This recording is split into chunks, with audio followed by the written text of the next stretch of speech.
उसी दोपहर दोनों बहनें सरपंच के पास पहुंची। चौपाल में गांव वाले बैठे थे और वहां पहले से ही धर्मपाल बैठा हुआ था।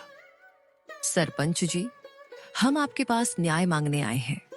हमारे चाचा चाची जमीन हड़पना चाहते हैं और शायद पटवारी से मिलकर फर्जी कागज बनवा रहे हैं। हम अनाथ हैं, इसका मतलब यह नहीं कि हम बेबस हैं। हमें अपनी माँ बाबूजी की जमीन किसी हाल में नहीं देनी। कृपया आप हमारी मदद करें। धर्मपाल जी, अगर यह सच है तो यह गांव की मर्यादा के खिलाफ है। परिवार के नाम पर ठगी करना यहां नहीं चलेगा। सरपंच जी, यह लड़कियां हमें बदनाम कर रही हैं।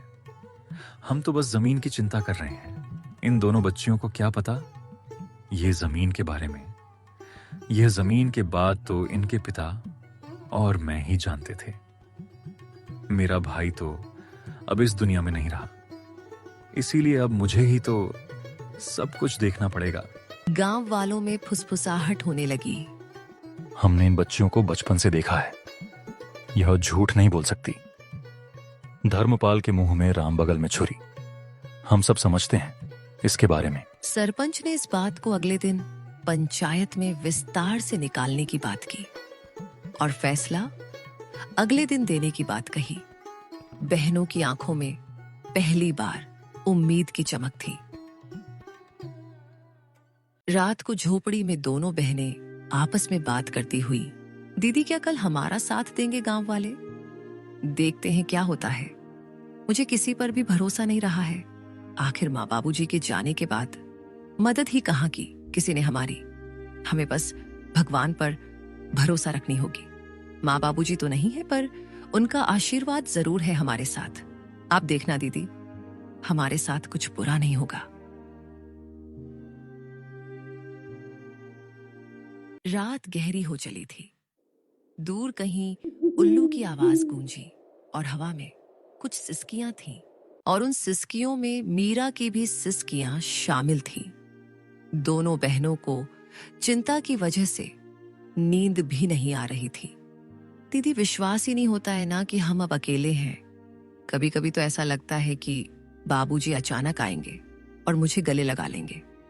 हाँ मीरा, मुझे भी उनकी कमी खटकती है, लेकिन तू चिंता मत कर, मैं हूं ना।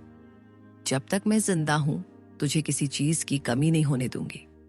लेकिन दीदी, जब माँ बाबूजी गए तब सबने कहा था हम हैं तुम्हारे साथ। फिर धीरे धीरे सब दूर होते गए। चाचा चाची तो जैसे बस हमारे हिस्से की जमीन के लिए ही हमारे करीब थे। ज्योति की आंखों में आंसू थे, लेकिन उसने उन्हें छुपाया।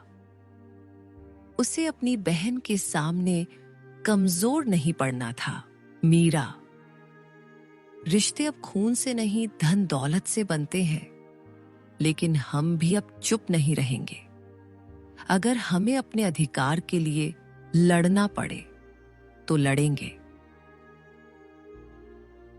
सुबह होते ही गांव में एक अफवाह फैल गई कि धर्मपाल अब पंचायत से कहकर जमीन अपने नाम करवाने की तैयारी कर रहा है। गांव की गलियों में लोग कान्हा फूंसी करने लगे।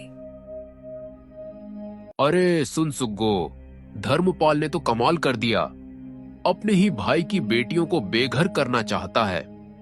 हाँ काका, कैसा रिश्तेदार है। अपने ही भतीजों को बेघर करने में तुला हुआ है।